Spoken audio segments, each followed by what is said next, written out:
ज्ञानाकांक्षी प्रतिभागियों एवं यहाँ उपस्थित ज्ञान कोश सुधीजनों का इस 10 दिवसीय advance research methodology and data analysis कार्यशाला के उद्घाटन सत्र में हार्दिक अभिनंदन।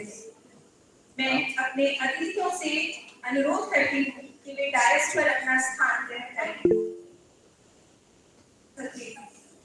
आशा दी, डॉक्टर शुभ्रा सिन्हा, डॉक्टर कल्पना आनंद,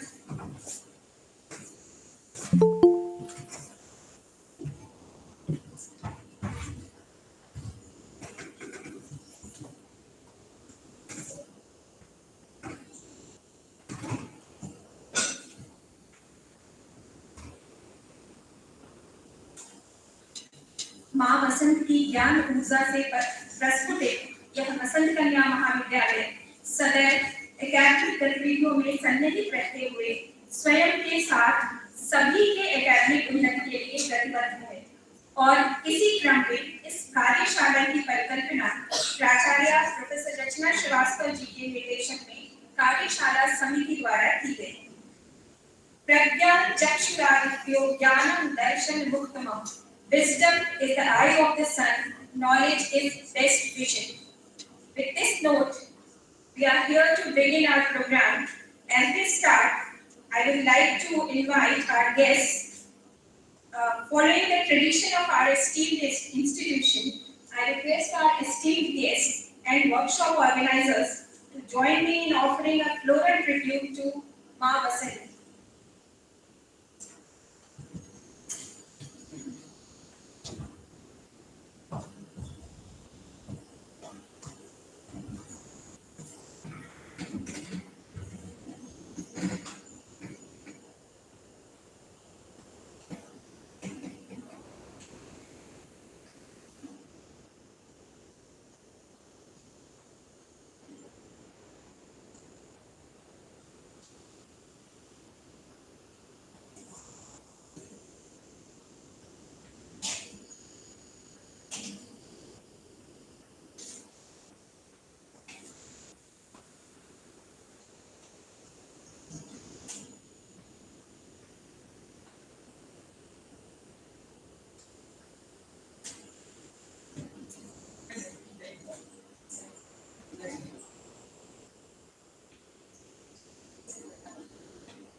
आज हमारे बीच मुख्य अतिथि के रूप में एक अद्वितीय व्यक्ति उपस्थित हैं जिन्होंने अपने जीवन में एकेडमिक जगत में अनगिनत योगदान दिए।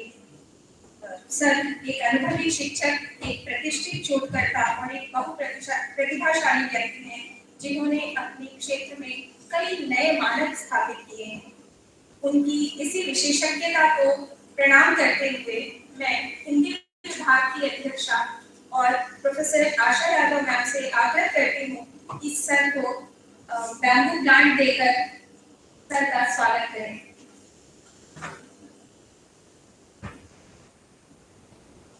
इस बैम्बू प्लांट की वास्तुशास्त्र में बहुत महत्ता है और इसे शुद्धता, समृद्धि और पॉजिटिव एनर्जी का प्रतीक माना जाता है और इसी शुभाकांक्षा के साथ ये पॉजिटिव एनर्जी सर की हमेशा बनी रहे और हम पर भी थोड़ा थोड़ा प्रकाश आता रहे।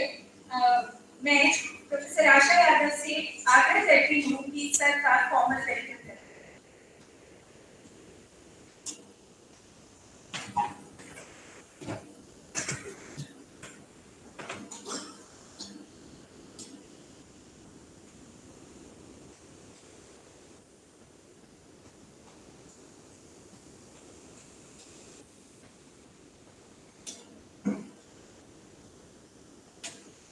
आप सभी को मेरा नमस्कार है।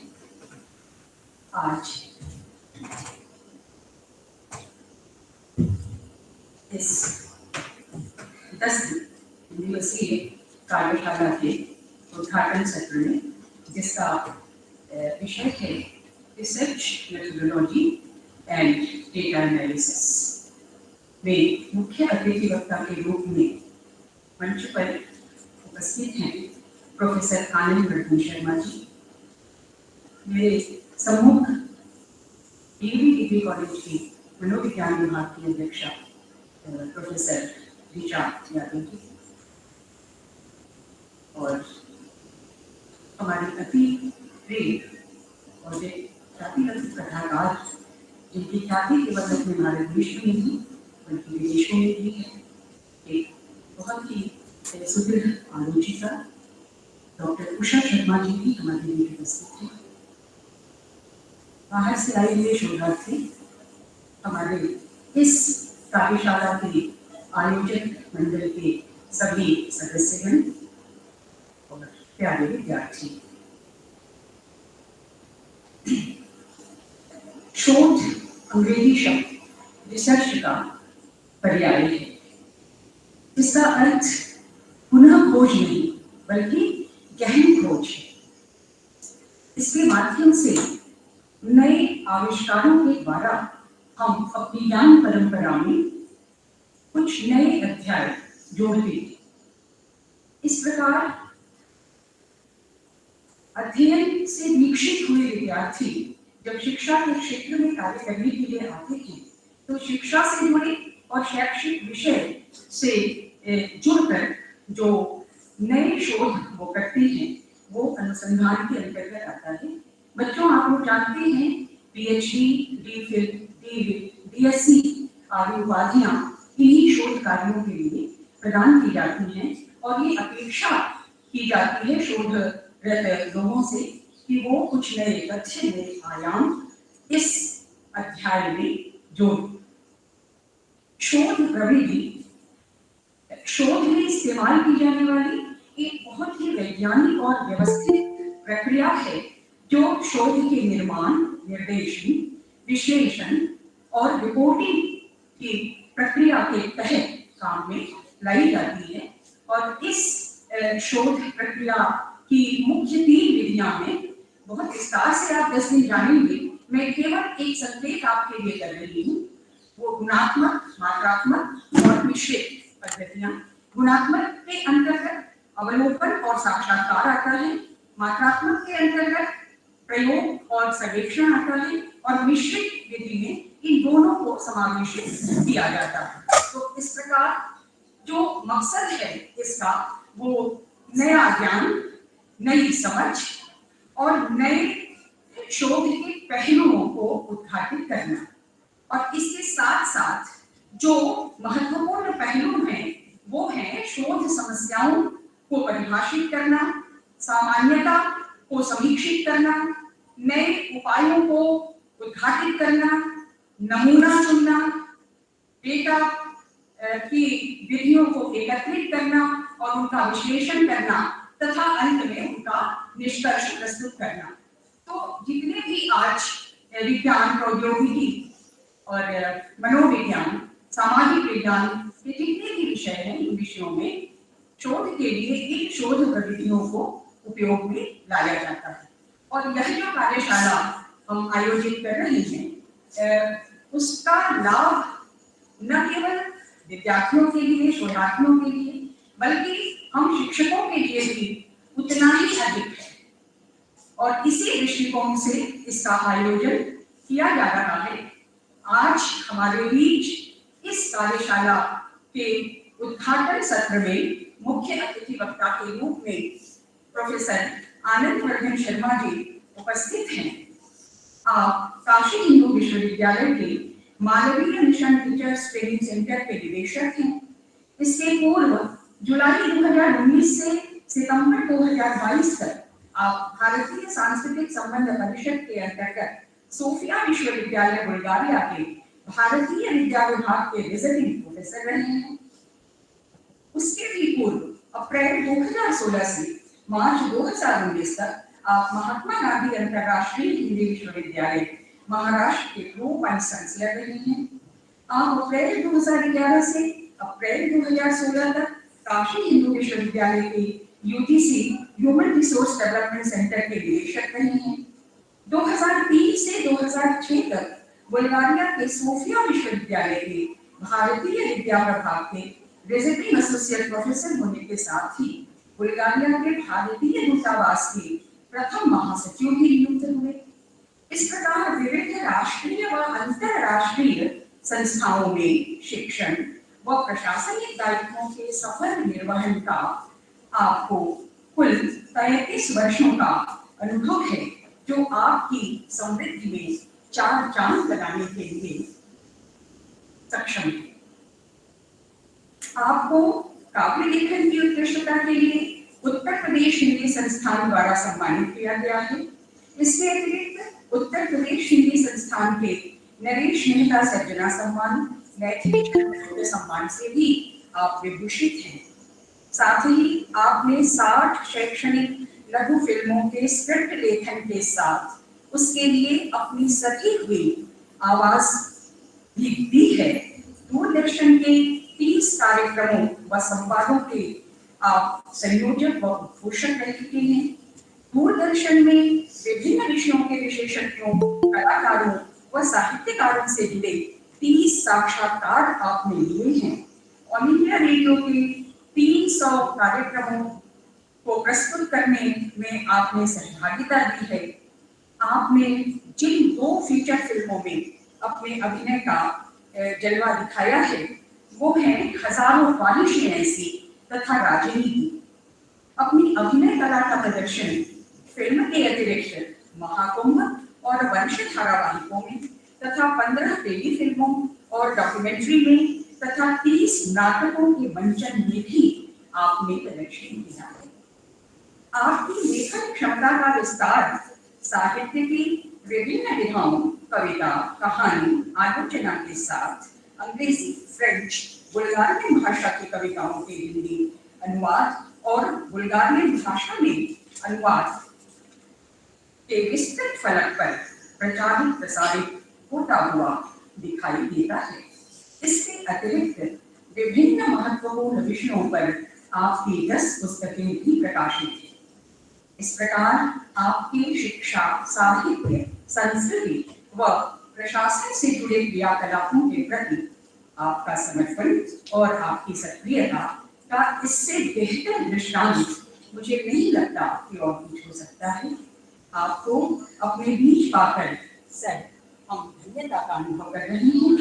मैं महाविद्यालय की प्राचार्य वसंत परिवार और अपनी ओर से आपका स्वागत और अभिनंदन करती हूँ। साथ ही आपकी सहधर्मिणी, आपकी धर्मपत्नी डॉक्टर उषा शर्मा जी भी हमारे बीच हैं। आपका भी मैं अपनी ओर से प्राचार्य और अपने परिवार की ओर से बार-बार स्वागत और अभिनंदन करते हैं। प्रोफेसर ऋचा जी हमारे बीच हैं, ये हमारा सौभाग्य है। आपका भी मैं अपने महाविद्यालय की ओर से बार-बार स्वागत और अभिनंदन करती हूँ। बाहर से आए हुए कुछ शोध छात्र भी मुझे दिखाई पड़ रहे हैं। आपका भी दिल से स्वागत और आपके लिए शुभकामना है। हमारे जितने भी इस कार्यशाला के आयोजक मंडल के सदस्यगण हैं, doctor Shubhra, doctor Anshu, doctor कल्पना,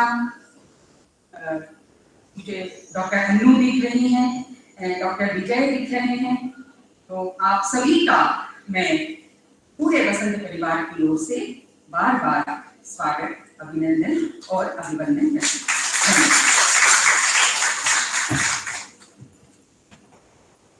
बहुत धन्यवाद जी।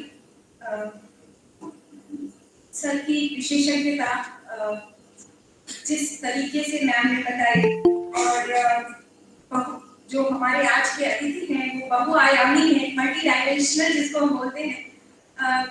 हर क्षेत्र में हिंदी से लेकर साहित्य से लेकर शोध तक बहुत सारी क्षेत्रों में उन्होंने काम किया है। उनकी शिक्षक शैली और विद्यार्थियों के प्रति समर्पण ये हम सब ने अनुभव किया है। सर जब HRDC सेंटर के हेड थे तब हम लोग वहाँ ओरिएंटेशन और रिफ्रेशर, तब हम नए आए थे, ओरिएंटेशन और रिफ्रेशर करने चाहते थे। वो अनुभव, वो उनकी प्रतिभा तब भी हमने देखी है। आज वे हमें रिसर्च मेथोडोलॉजी पर विषय पर अपने विचार और अनुभव साझा करने जा रहे हैं। मैं आप सभी को उनका स्वागत करने और उनके विचारों को सुनने के लिए आमंत्रित करती हूँ।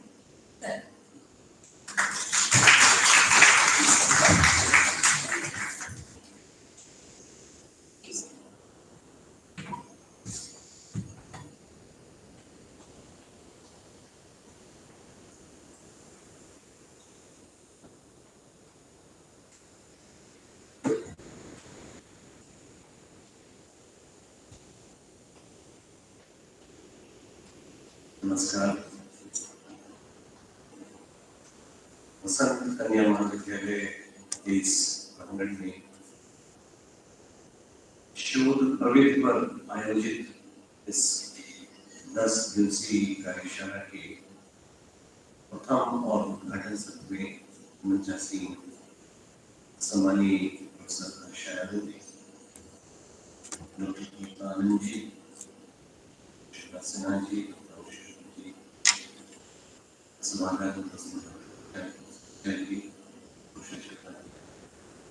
अन्य सम्मानित अध्यापक, शोधार्थियों और निरीक्षकों, आज का ये जो विषय है जिस पर ये कार्यशाला बहुत अच्छी रहेगी और आप उसमें भाग लेंगे, कुछ ऑफलाइन और कुछ ऑनलाइन भी हम दिखाएंगे, जो दूरस्थ अपने अपने स्थानों पर बैठे हुए इस आभासी मंच के माध्यम से आपसे जुड़े हुए इस वर्चुअल प्लेटफॉर्म, यह तकनीक के उस पक्ष की ओर भी संकेत करता है कि अब हम भौगोलिक तौर पर भले ही एक दूसरे से दूर, लेकिन अकादमिक स्तर पर हम एक दूसरे से जुड़े हुए हैं, एक दूसरे की बातों को सुन रहे हैं और उसके अनुरूप हम कार्य भी कर सकते हैं। शोध में भी इसका एक वृहद स्वरूप हमको देखने को मिलता है। जब हम शोध प्रवृत्ति की बात करते हैं तो आज इस विषय पर लगातार पिछले लगभग 1 दशक से विशेष चर्चा हो रही है। अब शोध प्रवृत्ति पर कुछ पुस्तकें भी उपलब्ध है। जब हम लोग शोधार्थी थे, ये लगभग मोटे तौर पर कहें तो 37-38 साल पुरानी बात होगी, तब से लेकर के अब तक की स्थितियों में बहुत बदलाव। शोधार्थी के रूप में मैं अगर याद करता हूँ तो ये पाता हूँ कि तब में पुस्तकों को प्राप्त करना एक दुष्कर कार्य था। पुस्तकालयों में भी तमाम सारी पुस्तकें उपलब्ध नहीं होती थी और ऐसे में हमें बड़े शहरों की ओर जाना पड़ता था, जहाँ ज्यादातर प्रकाशक आज भी हैं और वहाँ कोशिश करके कुछ पुस्तकें उपलब्ध होती थी, उसके लिए छाया प्रतियां मिल पाती थी और तब शोध कार्य करना एक दुरूह कार्य था। आज आपकी उंगलियों की कोनों पर इस सुविधाएं उपलब्ध है। आज आपने तकनीक की सहायता से तमाम सारी ऐसी चीजें प्राप्त की हैं जिनके बारे में हम पहले कल्पना भी नहीं करते थे, सोचते थे। यहाँ तक कि अपने विषय में शोध करने के लिए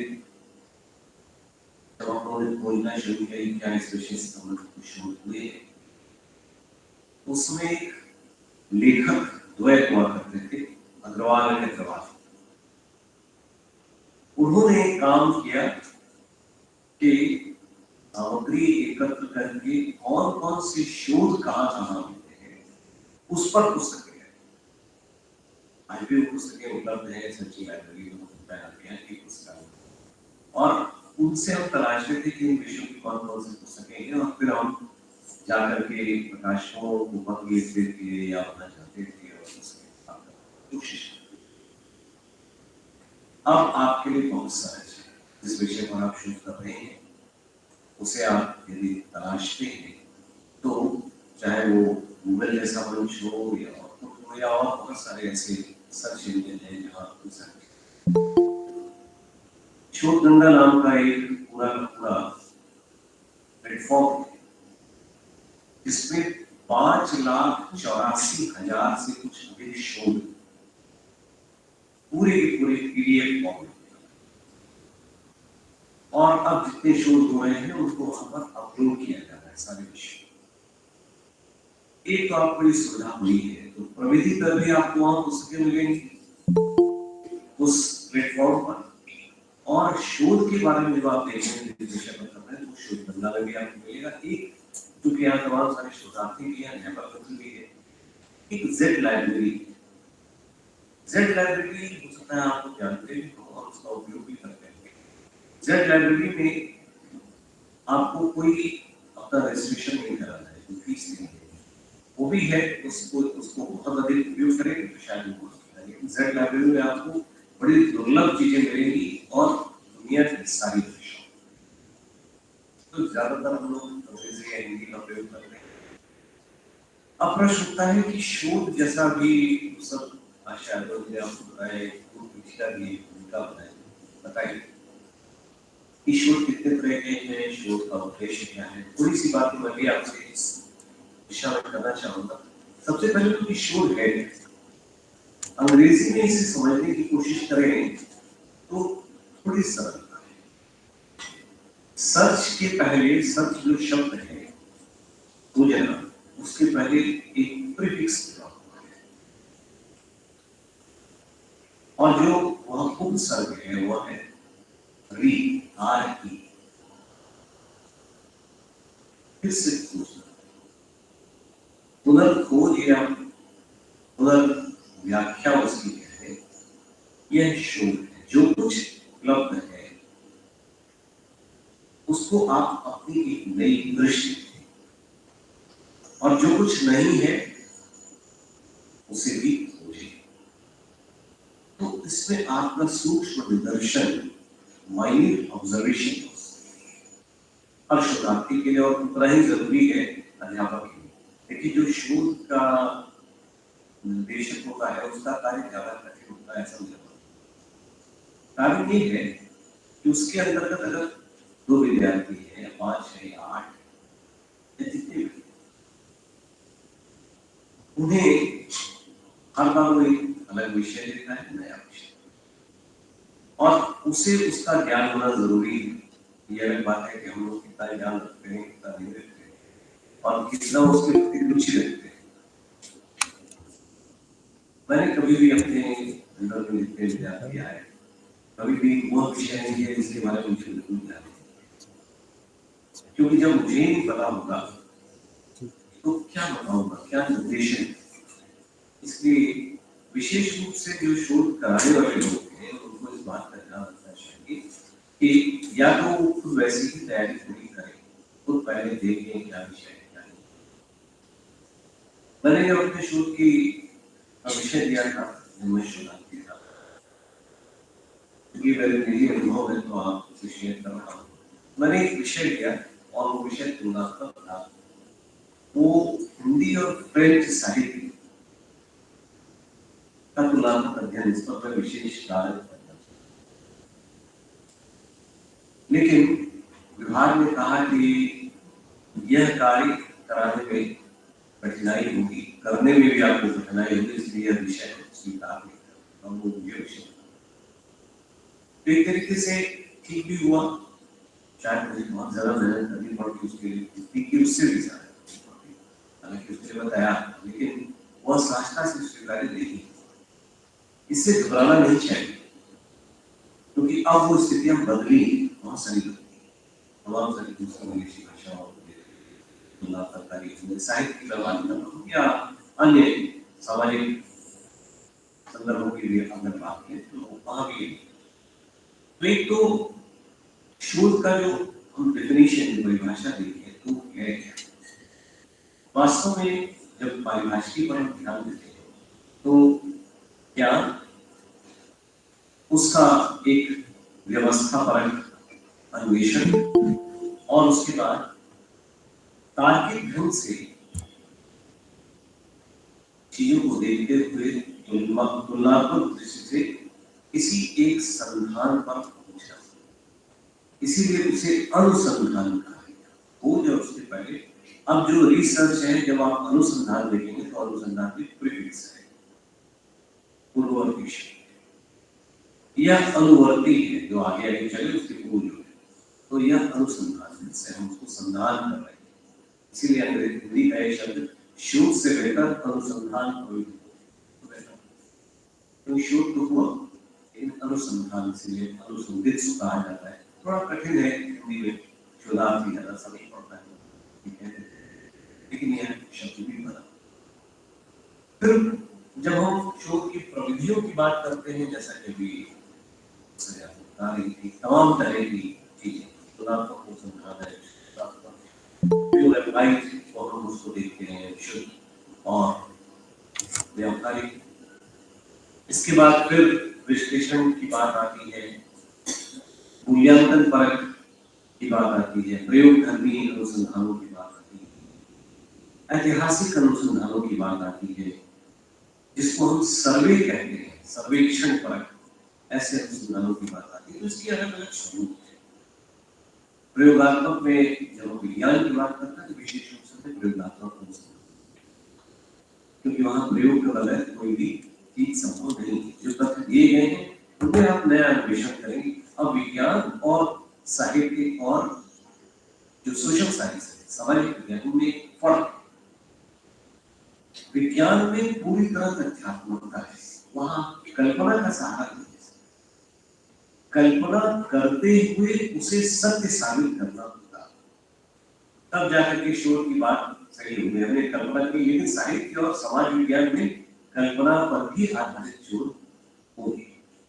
उसमें से आप पूछ सकते हैं कि हमारा ये विचार है, ये फाइंडिंग्स आपकी होगी।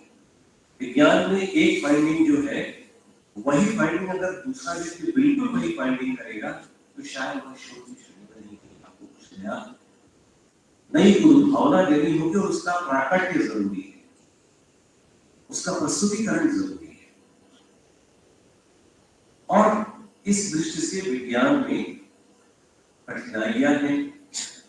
समाज विज्ञान और साहित्य में, जिसको ह्यूमैनिटीज कहें, मानविकी में, केवल साहित्य मानविकी में दूसरे तरह की कठिनाइयां हैं। वो दृष्टि कठिनाई है कि आपको एक नई दृष्टि भी देनी, रचनाशीलता जिसको क्रिएटिविटी कहते हैं, वह भी उसमें आनी चाहिए। तो ये सारी दृष्टियां हैं, इसको ध्यान में रख करके आपको सारे के सारे उपलब्ध जो डाटा है वो भी कलेक्ट करना होगा। समाज विज्ञान में बहुत सारी चीजें सामाजिक चीजों को लेकर, समूहों को लेकर की जाती है, समुदायों को लेकर की जाती है, उनके व्यवहार को लेकर और समाज पर उसका जो प्रभाव है उसको लेकर की जाती है। साहित्य को लेकर की बात, साहित्य का भी समाज पर कहीं कहीं प्रभाव, बहुत सारी ऐसी चीजें भी आई जिसमें हमारे पुराख्यान भी शामिल है, पुराण भी शामिल है। जितनी उपलब्ध साहित्यिक सामग्री है वो किसी भी भाषा में हो, वह आज हमें नए सिरे से उसका अन्वेषण करना, भारतीय ज्ञान परंपरा की बात हो रही है। अब तो अगर हम देखें तो उस भारतीय ज्ञान परंपरा में से नई नई चीजें बहुत सारी निकल करके आई है, जो बीच में उतना ध्यान तो नहीं गया था, लेकिन अब एक विषय के रूप में अनिवार्यता इसको सम्मिलित करने की बात की, जो राष्ट्रीय शिक्षा नीति बनी है 2020, और उसके अनुरूप बहुत सारे कार्यक्रम निरंतर हो रहे हैं। एक पूरा समूह अध्यापकों को तैयार किया जा रहा है, उनके लिए प्रशिक्षण कार्यक्रम हो रहा है, जो भारतीय ज्ञान परंपरा को ध्यान में रखते हुए आपको निर्देशित करेगा। ट्रेनिंग ऑफ ट्रेनर्स की बात हो रही है कि वहां वो शोध के क्या नए आयाम होंगे, यह पूछा जाए। अभी का कार्यक्रम मेरे केंद्र में भी हुआ, जो भारतीय ज्ञान परंपरा में शोध की नई पद्धतियों की खोज पर आता है, और उसमें लगभग 100 शोधार्थियों ने भाग लिया। ऑनलाइन था, लेकिन पिछले वर्ष ऐसे ही एक कार्यक्रम उन्होंने किया था, वो भारतीय ज्ञान परंपरा की था, उसमें भी शोध को लेकर काफी बात हुई और 200 लोग आए, पूरे 6 प्रदेशों के 200 लोग यहाँ विषय एकत्र हुए और 2 सप्ताह का कार्यक्रम। ये शिक्षा मंत्रालय की ओर से। तो इस तरह के बहुत सारे प्रयास निरंतर चल रहे हैं। जब हम शोध की बात करते हैं तो नए विचारों का आना आवश्यक है, क्योंकि देखिए अंत में हमेशा यह जो भी फाइंडिंग्स होती है किसी भी विषय का शोध, वहां ये पूछा जाता है कि आपकी फाइंडिंग्स क्या है, आपने क्या किया। हर शोधार्थी अपने ढंग से बातें लिखता है, करता है, कहीं सिनॉप्सिस से लेकर के पूरे प्रेजेंटेशन तक मेरा अध्याय होते हैं, और फिर आप क्रमशः आगे बढ़ते हुए अंतिम अध्याय में लिखते हैं कि मेरी क्या विचार है, क्या विचार होता है, क्या नया मिले, चाहे वो विज्ञान हो, चाहे वाणिज्य हो, चाहे वाल्मीकि हो, चाहे समाज विज्ञान हो। तो आविष्कार और शोध में थोड़ा सा फर्क है। आविष्कार करता है, उसके बाद उसके ऊपर शोध होता है, और उसकी तमाम सारी परिस्थितियों के भी मद्देनजर बातें करते हैं। इन परिस्थितियों में उसने ये सोचा कैसे बिजली का आविष्कार हुआ, कैसे पंखे का आविष्कार हुआ, कैसे हवाई जहाज का आविष्कार हुआ, ये तो आविष्कार करताओं ने किया। लेकिन अब शोध करते हुए उसको हम प्रिमिटिव इंजन से लेकर के बुलेट ट्रेन तक ले गए। शुरुआत तो हुई बिल्कुल आरंभिक उस इंजन की तरह जहां जो बिल्कुल जब बना था, जेम्स वॉट ने जब पहली बार बनाया तो लोग उससे इतना डरते थे कि जब वो चलता तो भाग जाते थे। पता नहीं आपको ये कहानी पढ़ी है, पढ़ी, उसका एक विशाल का एक काला रंग देख करके लोग लगता था है क्या, उसके आगे आगे घोड़े चलता ताकि लोग डरे। आज स्थिति क्या है, अब वो इंजन आउट ऑफ यूज, कहीं कहीं से चलते हैं, कभी कभी शौक के तौर पर कुछ रेल छोटी ट्रेनें से चलाई जाती है। लेकिन अब हम बात कर रहे हैं वे ट्रेनें जो 1000 किलोमीटर प्रति घंटे की रफ्तार से चले। कभी लोगों का इशारा आपने पढ़ा होगा, दिल्ली से जयपुर ये प्रयोग होने जा रहा है।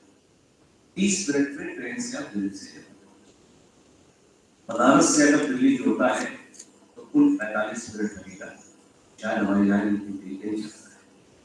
हम इस दिशा में कदम बढ़ाएं, ये शुरू। तो प्राथमिक तौर पर तो आविष्कार हुआ, और बाद में उसमें शोध करते हुए, परिमार्जन करते हुए चीजों को और अधिक बेहतर ढंग से हम अगर एक प्रयोग करेंगे तो क्या हो सकता है, यहाँ तक हम पहुंचे। और ये हर क्षेत्र में 100 साल पहले जब फिल्मों की शुरुआत हुई 19वीं शताब्दी के बिल्कुल अंत में, तो आपने भी सोचा होगा कि आप अपने एक सामान्य से मोबाइल से अपनी एक फिल्म बना करके ये शोध। और जब पहली फिल्म बनी तो मूक फिल्म, उसमें कोई शब्द था ही नहीं। फिर संगीत आया, पहले तो इशारे थे, आपने अभी भी देखे होंगे शायद 40 चक्रे। फिर भाषा आई, फिर उसका व्यवहार है, फिर काली सफेद फिल्मों से उसमें रंग मिलाए गए, और आज रंग ही नहीं है। ऐसी भी फिल्में आप कभी कभी देख लेते हैं, ऐसे भी थिएटर में आप जाते हैं जहां अगर बारिश होगी तो आपके ऊपर भी बारिश का पड़ता है। पूरी पीढ़ी पूरी आने वाले पता नहीं कौन कौन से डी और जी आएंगे, ये सब शुरू। और सबसे मजेदार बात यह कि शोध में जुड़ा कौन है, किस उम्र के लोग शोध करते जाते हैं। कभी सोचा इस पर, ये भी शोध का विषय है। ज्यादातर शोध कौन करता है, बड़ी से 20-22 साल से लेकर के 30 साल के उम्र तक के लोग जो बिल्कुल युवा है, ताजा तरीन निर्देशकों के बड़े बुजुर्ग हो सकते हैं हम लोगों की और है, लेकिन मूल काम कौन करता है, निर्देशन किसी और का, मूल काम करने वाला तो बिल्कुल युवा है। उसके पास बिल्कुल नई जानकारी, नवीनतम उपलब्धताएं, हाँ कोशिश की सकता है। अब एक चीज और ध्यान रखने की है, बहुत आवश्यक, हम मूल्यांकन करते हैं, जब हम तुलना करते हैं, जब हम व्याख्या करते हैं, तो इस बात का ध्यान रखिए कि उसमें कोशिश ईमानदार होनी चाहिए।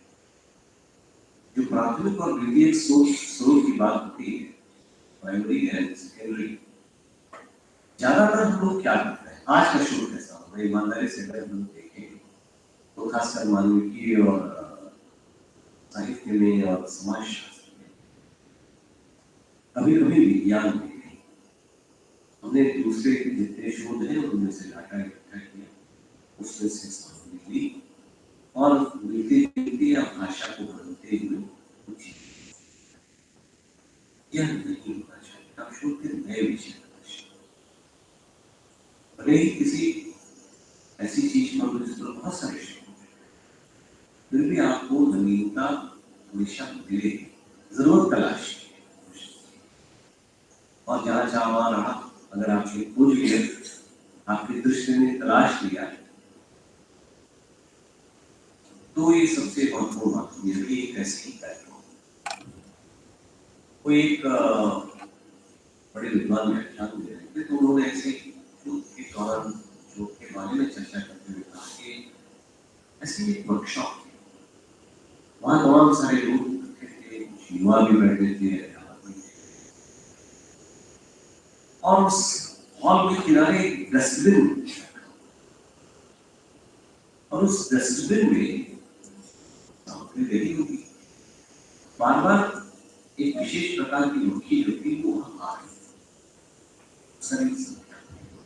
लोगों का ध्यान उधर देखते, लेकिन एक छात्रा थी जो लगातार उसको देख रही, उसका ध्यान सुनने उनने में था ही नहीं, और वो आगे बैठी हुई थी और सुन नहीं रही थी। तो एक जो बोलने वाले सिद्धांत उनको कुछ खराब लगा कि मैं तो बड़ा बढ़िया भाषण दे रहा हूँ, ये सुनी नहीं कि लगातार उसका ध्यान उधर ही होगी, तो उन्होंने उसको खड़ा करके पूछा, तुम सुन क्यों रही हो? तो उसने कहा कि सर मेरा ध्यान जो है किसी और चीज पर है। क्या? उन्होंने कहा कि बात तो शुरू की हुई है, मैं देख रही हूँ कि यहाँ पर आखिर ऐसी कौन सी सामग्री की विशेष प्रकार का केवी आ है, और जब देखा गया तो सचमुच एक कोई शायद शरीफा है जिसके बीज वहां पड़े थे, छिलके वहां दिखाया हुआ, तो मधुमक्खियां या कोई मधुमक्खियां वहीं बन जाती। तब फिर वहां एक दूसरे विद्वान बैठे थे, उन्होंने कहा कि हाँ सचमुच इस तरह के बीज की मधुमक्खियों का ज्यादा आकर्षण होता है। तो मैं यही सोच रही थी क्यों वहीं क्यों ये हमारा एक ऑब्जर्वेशन है, पता नहीं कौन सी चीज कब कहाँ किस दृष्टि को आपको देती है, समाज विज्ञान में भी हो सकता है, विज्ञान में भी हो सकता है, वाणिज्य में भी हो सकता है, कहीं व्यवहार में भी हो सकता है। ये सारे पक्ष हमारे जीवन से जुड़े हुए, हम जिन विषयों पर शोध करते हैं वो सब कहीं ना कहीं हमारे जीवन से बहुत गहराई से जुड़े। इसीलिए हमेशा शोध करने वाले से, शोधार्थी से या अनुसंधान करने वाले व्यक्ति से पूछा था तुम्हारी रुचि किस दिशा में काम, मान लीजिए वाणिज्य में ही है तो किस में काम करना चाहिए, विज्ञान में है तो किस क्षेत्र में जाना चाहिए, विज्ञान के किस क्षेत्र में और उसमें भी किस रूप में, कौन सी ऐसी चीज है जो खेत में पैदा हो रही नस्ल को और बेहतर बना देती है, क्या उसमें संगीत का कोई योगदान है? ऐसे प्रयोग लोग एक ऐसा मधुर संगीत बजा और उस खेत के आसपास के पौधे बहुत अच्छे होंगे। अब किसी के दिमाग में एक बात आई, उसने प्रयोग कर लिया, तो व्यवहार जो है यह एकदम नए ढंग से। आप लोगों में से बहुत सारे लोग क्रिकेट देखते हो, हम लोग अपने बचपन में क्रिकेट सुनते थे, टेलीविजन को 84 में पहले था ही कम, बहुत मैंने पहली बार टेलीविजन देखा था मैं शायद 11वीं या 12वीं का छात्र, दिल्ली गया था किसी के, तो क्या छोटा सा 12 इंच का एक टीवी और बड़े गौरव से होता है कि टीवी है उस पर एक कार्यक्रम होता है। तो मैंने जिज्ञासा की देखे, मैंने कहा चलाइए चलेगा जिंदगी क्या होता है चले। उससे भी पहले आपका शहर है, शहर में टाउन हॉल है, देखा है टाउन हॉल जाते हैं मराठी पर, वहाँ हर साल एग्जीबिशन होता है शायद अभी भी व्यक्ति है, हम लोग पहले था जैसे मेला होता है, उसमें एक बड़ा पंडाल था जिसमें एक टीवी कैमरा लगा होता था और मंच पर पर्दा पड़ा होता था, उस पर्दे के पीछे कोई नृत्य करता था और बाहर की स्क्रीन पे दिखाई देता था, मंच पे पर्दा था, थोड़ी देर बाद वो पर्दा हटाया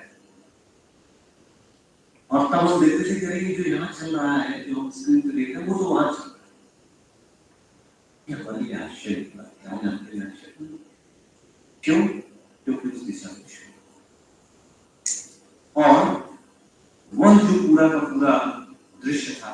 तो मैं आपसे कह रहा था कि अब हम जब सारी चीजें देखते हैं तो आप अपने टेलीविजन पर क्रिकेट का मैच देखते समय ये भी देखते हैं कि अगर अंपायर ने गलत निर्णय दिया है तो उसका रिव्यू होगा और बॉल सचमुच बैट से टच हुई या बैट से टच हुई या नहीं, ये आप ही देखें, बिल्कुल स्लो मोशन में जाएगी तो अंपायर को निर्णय कर सकता है। ईश्वर की कार्य घोड़े इतनी तेज दौड़ते हैं, हमने घोड़ों को तो दौड़ते हुए हॉर्स में देखा, लेकिन आपको पता है उसके पीछे बाकायदा घोड़ों की पहचान करते हुए उनके पैरों के मूवमेंट पे भी शो किया है कि वो मुड़ते हैं तो किस दिशा में मुड़ेंगे, किस घोड़े का पैर कितनी तेज चल रहा है, बाकायदा उसका एक डाटा एनालिसिस है। यानी ऐसी छोटी छोटी बातें जिनके बारे में हम आप सोच नहीं सकते, लेकिन शोधार्थी आप सोचें, हमारी युवा पीढ़ी सोचती है और उसकी वजह से हम सब आज एक दूसरे से गहराई से ठीक 5 साल पहले फरवरी चल रहा है, फरवरी 25 मार्च की 21 तारीख सन 2020 जब पूरे देश में लॉकडाउन हुआ 20 या 21 मार्च यहाँ तक मुझे याद आता है, लगभग 21 मार्च हम लोग उसमें विदेश में, हमको पता ही नहीं था कि क्या है। हम लोग दूसरे देश में गए थे, मैं और मेरे सेमिनार में हम लोग लौट गए थे तो हम लोग इटली हो गया और देखा कि इटली से हमारी सुनते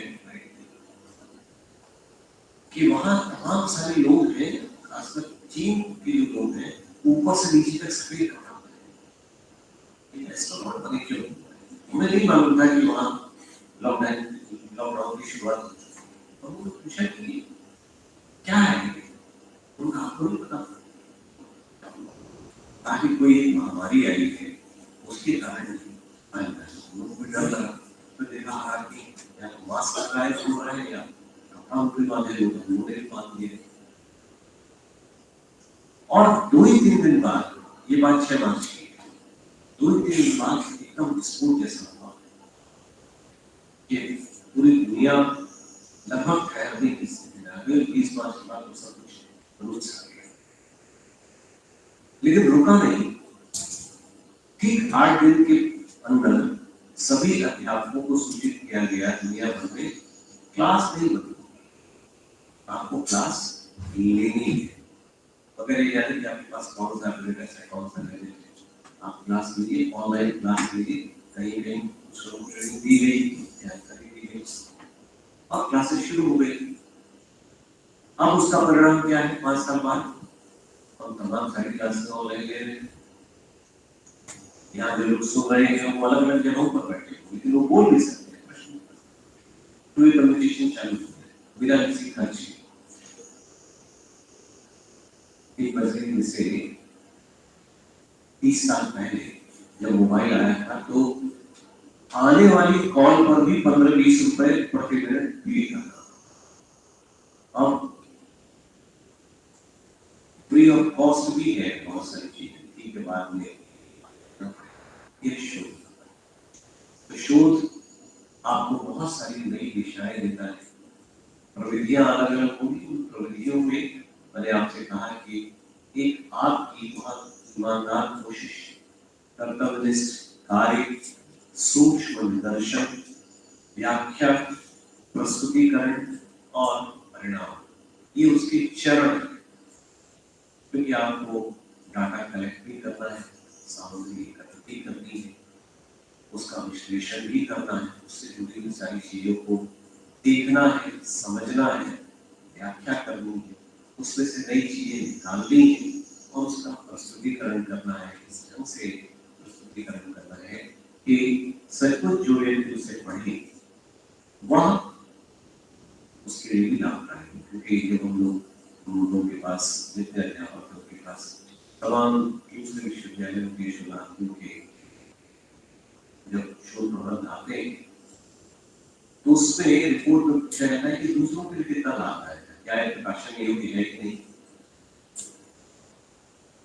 How important is this? The findings. और उसमें लिखते हैं क्या ये उपयोगी है, दूसरों के लिए लाभकारी है, क्योंकि इसको पढ़ें तो उससे उस शोध दृष्टि से एक नई शोध दृष्टि, तो आपका शोध बिल्कुल वैसा ही होना चाहिए। और यदि इस दृष्टि से हम लोग काम करेंगे, इस दृष्टि से सोचेंगे, तो वास्तव में हमारे शोध कार्य का उतना ही महत्व दूसरों के लिए क्योंकि आप शोध करने के बाद ही अपने जीवन की एक नई दिशा भी तय करते हैं। कुछ लोग ऐसे जो जीवन को शोध ही करते हैं, वैज्ञानिक है, जैसे साइंटिस्ट है, बहुत सारे, वो केवल वो अध्यापक नहीं है, तो आप उस दिशा में भी जा सकते हैं, समाज विज्ञान के क्षेत्र में भी जा सकते हैं और अध्यापन के क्षेत्र में भी जा सकते हैं। तो उसके लिए एक बहुत ही महत्वपूर्ण चरण शोध करना है। इस क्षेत्र में अपने क्या करेंगे यह आप पर निर्भर है और साथ ही आपके निर्देशकों पर भी निर्भर है। फिर मैं आपसे यही कहूंगा कि आपका प्रयास बिल्कुल पारदर्शी प्रयास होना चाहिए, ट्रांसपेरेंट होना चाहिए। 4 शोध इकट्ठा करके 5वां शोध मत करिए, क्योंकि यह उचित कार्य नहीं। यह बात है कि हमारी श्रेणी में भी बहुत सारे लोग ऐसा कर चुके हैं, लेकिन यह उचित नहीं। जब अब तो प्लेगरिज्म की बहुत सुविधा आ गई, कितना आपने कहाँ से सामग्री ली है, जैसे ही डालेंगे ऐसे सॉफ्टवेयर है कि आपको बता दें कि कितनी सामग्री कितने प्रतिशत आपने कहाँ से ली है, और एक लिमिट तय की गई है, एक सीमा तय की गई कि इससे अधिक अगर वो ली जाएगी तो फिर उस पर प्रतिबंध नहीं ली जाएगी, तो प्रतिबंध नहीं लगेगा। एक सीमा तो तय है, आप उससे आगे न जाएं और उतना ही आपने जितना किराए है और उससे अपनी नई भावनाएं दें तो बेहतर होगा। तो पहले तो सुविधा भी नहीं थी, अब सुविधाजनक स्थितियों का इस्तेमाल करते हुए आप अगर सही शोध विधियां अपनाएंगे, सही मार्ग पर चलेंगे, निर्देशक आपके सही निर्देशन करेंगे, तो तय है कि आपका शोध बहुत महत्वपूर्ण होगा। आज से 50-60 साल पहले जो शोध मेरे विषय में तमाम सारे हुए, आज पुस्तकों को रूप में प्रेरणा का स्रोत है, बहुत सारे ऐसे शोध। तो आप सब इसी प्रयास से आगे बढ़े, इन प्रविधियों को देखते हुए, और एक ट्रांसपेरेंसी जिसकी बात करें है, विषय है। मैं इन शब्दों के साथ उन गुरुओं के लिए जो मार्ग प्रशस्त करते हैं, एक श्लोक कहा गया है, अज्ञानतिमिरन्धस्य ज्ञानाञ्जनशलाकया चक्षुरुन्मीलितं येन तस्मै श्रीगुरवे नमः। उन गुरुओं को नमस्कार जो हमारी आंखों में जो अंधकार है, जो अंधकार से भरा हुआ मेरा पूरा मन है, उसको एक ज्ञान रूपी दंड से, शलाका जो डंडी है, उससे खोलने का काम करते हैं। ऐसे लोगों को हम सबको काम उम्मीद करता हूँ आप सबको इस पूरी कार्यशाला के लिए बहुत बहुत शुभकामनाएं।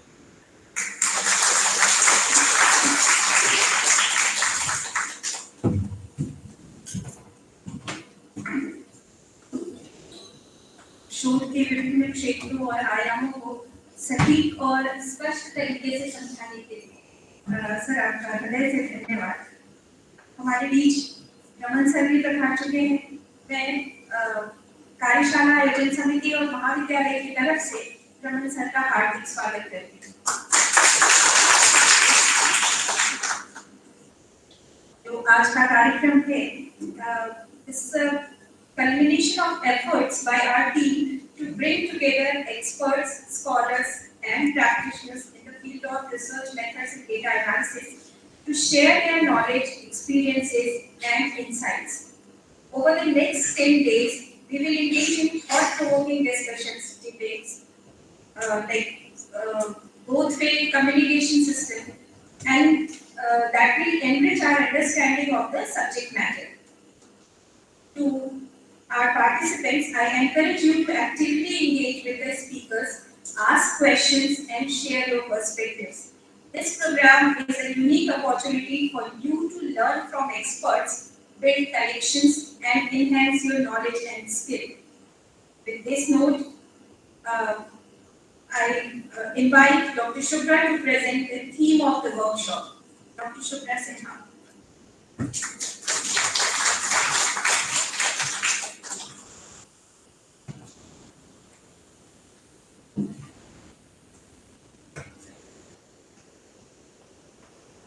Honorable Professor Alan Vardhan Sharma-ji, Director MMPPC PhD, Professor Asha Yadav, representing the college here, Dr. Usha Sharma-ji, better known as a family member of Vasant Kanya Mahavidyalaya, Honorable Professor Rakesh Raman-ji, the keynote speaker of the next session, Professor Richa Rani Yadav-ji, Head Department of Psychology, TAPG College, Co-Coordinator Dr. Kalpana Anand, Dr. Anshu Shukla, Dr. Vijay Kumar, Dr. Saroj, and esteemed delegates present over there. Friends, we all know the importance of conducting effective research in social sciences and humanities. बहुत सारी बातें हमारे guest already कर चुके हैं, समय की कमी है इसलिए मैं नहीं करूँगी, लेकिन जो मुख्य बिंदु थे जब हमने इस वर्कशॉप को कंसेप्चुअलाइज किया उसके बारे में शॉर्ट में थोड़ी सी चर्चा करेंगे। Unlike science and technology, currently social science and humanities research को लेकर लोगों के मन में ये डाउट रहता है कि जब आप ये रिसर्च कर लेंगे तो इससे आपको क्या मिलेगा, क्योंकि हम शायद ब्लैक एंड व्हाइट में या कॉन्क्रीट टर्म्स में ये दिखा नहीं पाते कि हमारे शोध कार्य है, जो अनुसंधान है, उनका फायदा क्या है, उससे आउटकम क्या मिल रहा है। बहुत बड़ी समस्या हमारे सामने आज की डेट में, आप कहीं भी जाएंगे ना तो आपसे पूछा जाता है कि रेलेवेंस क्या है आपके काम का। कई बार हम पूरी रिसर्च करने के बाद ये सोचना शुरू करते हैं कि अच्छा आप जब पूछा जाएगा इंटरव्यू में तो क्या बताना है, वो दो लाइन क्या होगी जो हमको पैनल के सामने होगी, चाहे हमें प्रोजेक्ट लेना है, चाहे हमें एक्सपर्ट कमेटी के सामने जाना है। दूसरी बात, जिस तरह से साइंस के रिसर्चेस में आप एनवायरनमेंट को कंट्रोल कर सकते हैं, वैसे आप सोशल साइंस और ह्यूमैनिटीज में नहीं कर पाएंगे क्योंकि आप ह्यूमन सब्जेक्ट्स के साथ डील करते हैं। ह्यूमन सब्जेक्ट्स जो इंटेलेक्चुअली आपके इक्विवेलेंट है या शायद आपसे भी सुपीरियर होंगे, जिनके पास उतने ही लीगल और ह्यूमन राइट्स हैं जितने आपके पास है, तो we cannot really handle a human subject exactly in the way we deal with sodium nitrate or sodium chloride. ये जो हमारा कंट्रोल एनवायरनमेंट नहीं हो पाता, कभी-कभी ये भी जा करके हमारे आउटकम्स को प्रभावित करने लगता है। तीसरी बात, ह्यूमैनिटीज और सोशल साइंसेस में टॉपिक की डाइवर्सिटी बहुत है और साथ ही साथ हमारी रिसर्च के पर्पस भी अलग हो सकते हैं। हम थ्योरेटिकल रिसर्च कर रहे होंगे, शायद हम अप्लाइड कर रहे हों, शायद हम एक्शन रिसर्च कर रहे हों, बहुत तरीके के पर्पस के साथ हम अपनी रिसर्च प्लान करते हैं। ऑब्वियसली हम सब के लिए रिसर्च मेथड एक ही नहीं हो सकता, हम हर तरह की रिसर्च एक साथ एक प्रकार से नहीं कर सकते, अगर करेंगे तो उसमें समस्याएं हैं। और जो चौथा महत्वपूर्ण बिंदु है, हम सब लोग पब्लिकेशन के लिए आर्टिकल भेजते रहते हैं, और किसी भी स्टैंडर्ड जर्नल में जब आप अपना वर्क भेजते हैं तो सबसे ज्यादा रिजेक्शन आपके मेथड को लेकर होता है।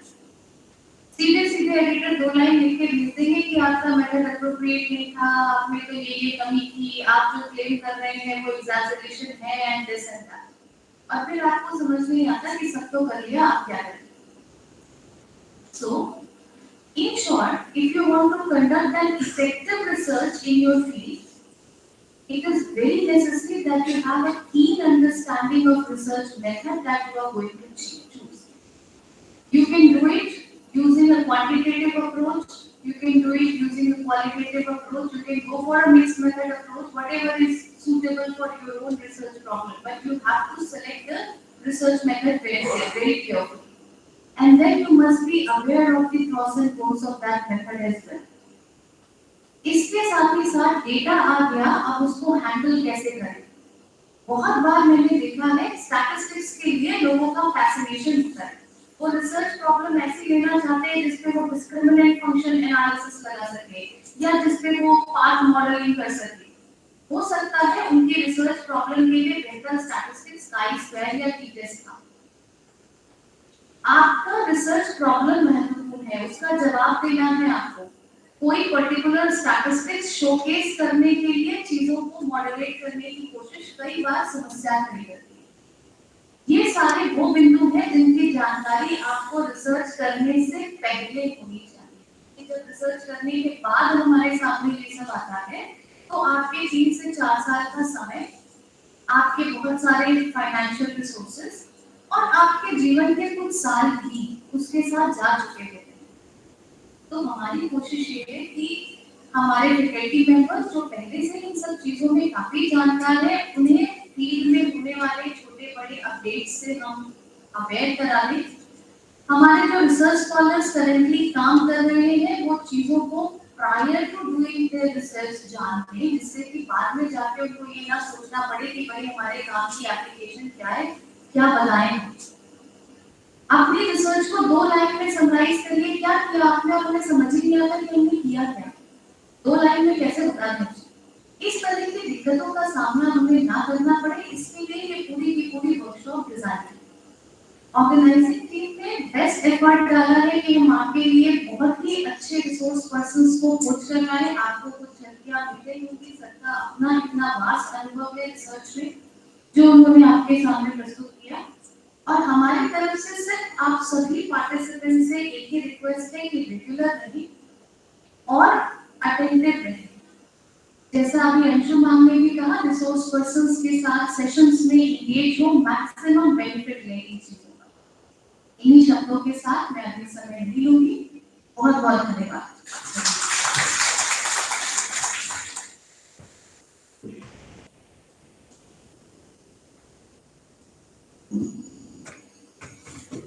Thank you, Dr. Shubhra. Now, I would like to invite Dr. Kalpana Anand to express our heartfelt gratitude to the vote of thanks, a tradition that recognizes the tireless efforts and dedication of everyone involved in this workshop, and especially our guests, our participants.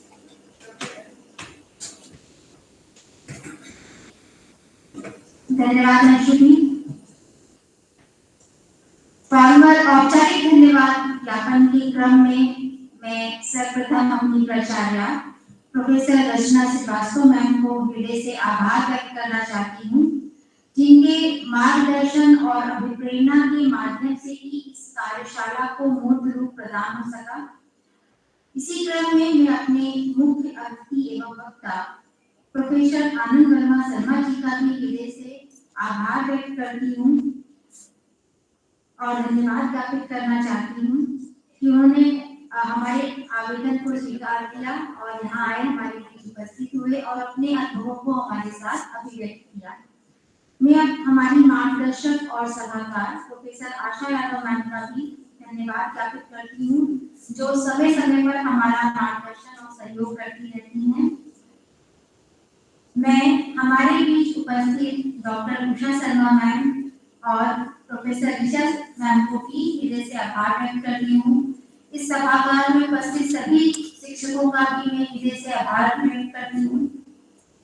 इस कार्यशाला में सहभागिता कर रहे सभी प्रतिभागी जो आभासी माध्यम से भी हमारे साथ जुड़े हुए हैं और यहाँ उपस्थित भी हैं, उन सभी का आभार व्यक्त करती हूँ, क्योंकि उनके बिना इस कार्यशाला को मूर्त रूप देना और संपूर्णता की ओर ले जाना असंभव था। मैं यहाँ उपस्थित सभी शिक्षकों और गैर शैक्षणिक क्षेत्रों में लगे सभी सदस्यों का भी आभार ज्ञापित करती हूँ, जिन्होंने प्रत्यक्ष और अप्रत्यक्ष रूप से इस कार्यक्रम को सफल बनाने में अपनी महत्वपूर्ण भूमिका का निर्वाह किया। अंत में मैं कार्यालय की समन्वयक डॉक्टर सुब्रा सिन्हा और संचालक डॉक्टर अंशु शुक्ला मैम का भी हृदय से अभिवादन और आभार व्यक्त करती हूँ। इस कार्यक्रम को सफल बनाने में जिनका भी नाम से छूट रहा हो और प्रत्यक्ष और अप्रत्यक्ष कुछ भी योगदान हो, मैं सभी का आभार और धन्यवाद ज्ञापित करती हूँ। धन्यवाद।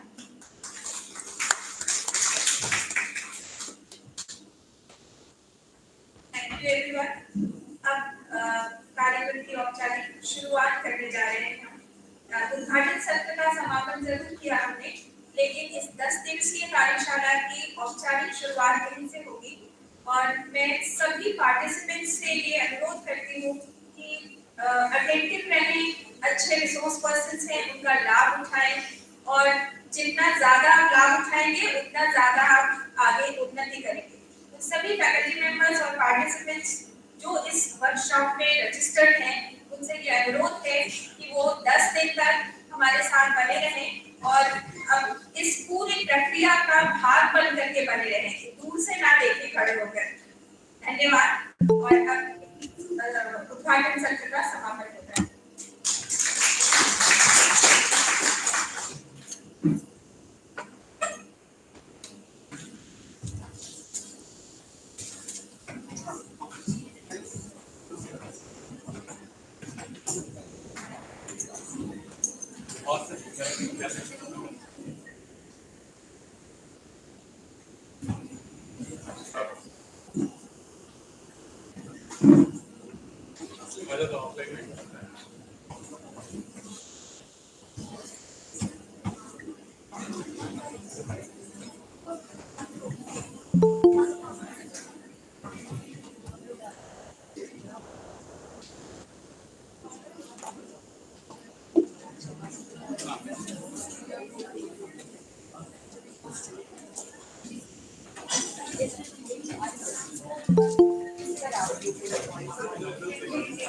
सभी पार्टिसिपेंट्स प्लीज स्टे हियर।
बहुत अच्छा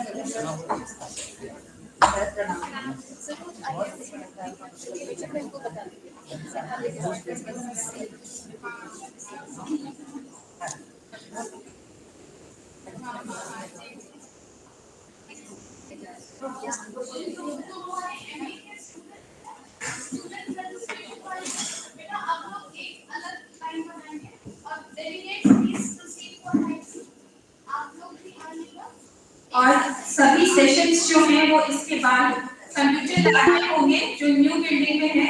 आप हाईटी के बाद सब वहीं ज्वाइन करेंगे हमें कंप्यूटर लैब में, room number 10 computer lab new building.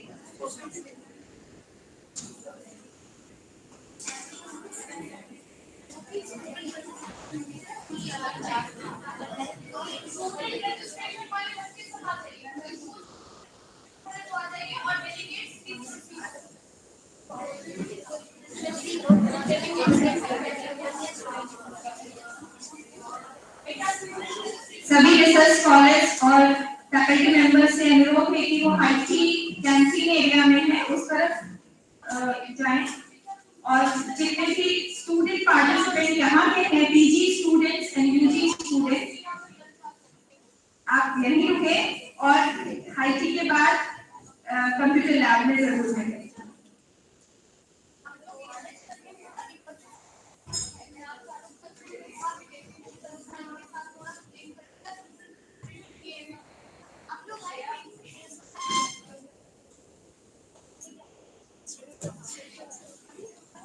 वहाँ लिस्ट होगी मैडम के पास तो सर अच्छा बोला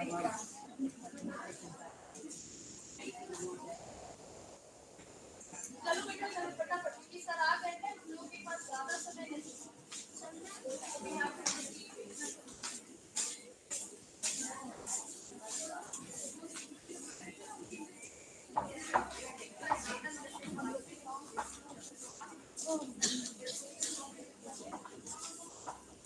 वहाँ से सीधे कंप्यूटर लैब में जाना आगे की एक दो फ्लोर पे ना बात बैठना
सोचेंगे बेचारे ऑनलाइन में क्या करेंगे।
मुझे नहीं जाना चाहता। हाँ बेटा, आप जरूर जाना।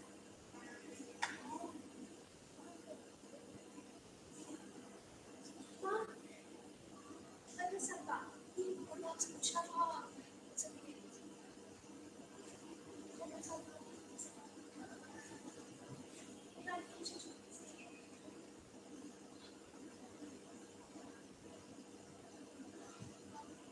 अरे सबा, माँ, माँ, माँ, माँ, माँ, माँ, मेरे साथ खेलना हो गया माँ, और मेरे साथ खेलना हो गया। हाँ, मुझे मुझे करना तो मैं जरूर करूँगी। जरूर करूँगी। और उसके लिए एक शादी करूँगी। बस फिर शादी करूँगी। जी माँ, जैसा आप चाहें। जी माँ, जैसा आप शादी करूँगी।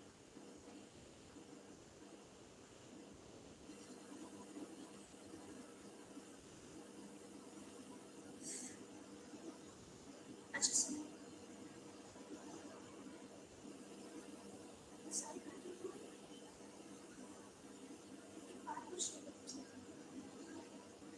वो ना कहीं अभी तुम्हारे इधर ही तुमसे दूर है। ये कोशिश मुझे करना है। मुझे बुरा नहीं लगता है। मुझे लगते जाता है।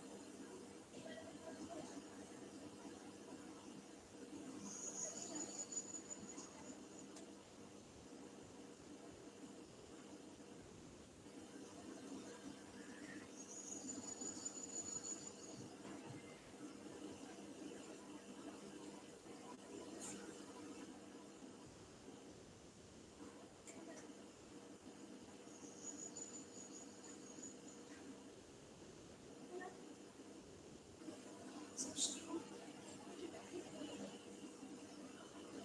एक कहते हैं कि आपसे कुछ कल भी ऐसे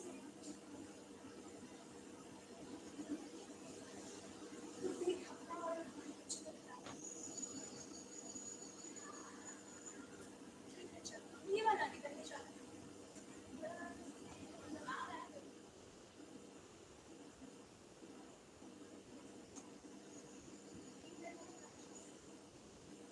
ठीक है चलो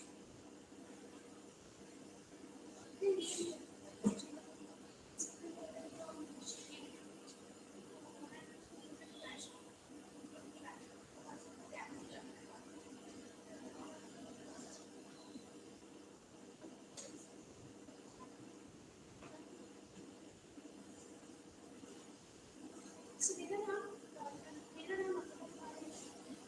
मैं सेक्रेटरी की छात्रा हूँ और मैं आज आप सभी के सामने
Sebab mana?